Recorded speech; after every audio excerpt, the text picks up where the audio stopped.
আসসালামু আলাইকুম রহমতুল্লাহ। ইন্নাল হামদুলিল্লাহ। আজকে আমি যেই বিষয়টি নিয়ে আলোচনা করব সেটা হলো অন্যায় কাজের প্রতিরোধ যদি আমরা না করি তাহলে আমাদের ক্ষতি কি হবে, এই বিষয়টা স্পষ্ট হবে ইনশাআল্লাহ। এই বিষয়টা তিরমিজি শরীফের 2169 নম্বর হাদিসে স্পষ্ট বলা আছে। আমরা যদি অন্যায়ের প্রতিরোধ যদি না করি আমাদের কি ক্ষতি হবে এই বিষয়টা স্পষ্ট বলা আছে।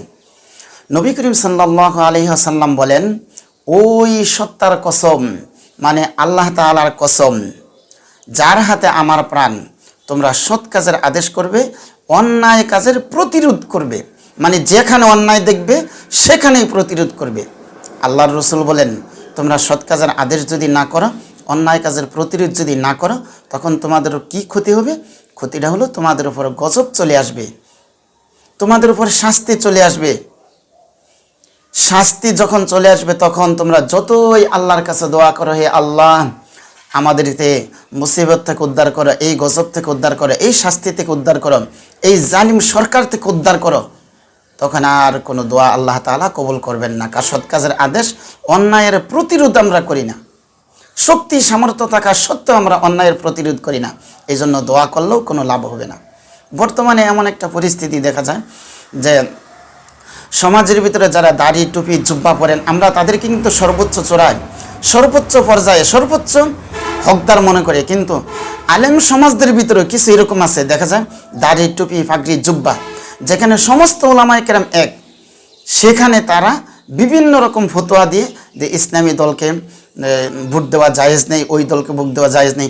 যারা ইসলামী খেলাফায় বিশ্বাসী না, নামাজ নাই, হজ নাই, রোজা নেই, যাকাত নাই, কিচ্ছুতে বিশ্বাসী না, কিছু নামদারি আলেম মুনাফেক তাদের সাথে যে নির্বাচন করে। আল্লাহ তাআলা আমাদের সবাইকে বুঝার মতো তৌফিক দান করেন। এই জন্য সূরাতুল মাইদার 44 নম্বর আয়াত আল্লাহ তাআলা বলেন, যারা আল্লাহর হুকুম অনুযায়ী বিচার কার্য ফয়সালা করে না এরা কাফের।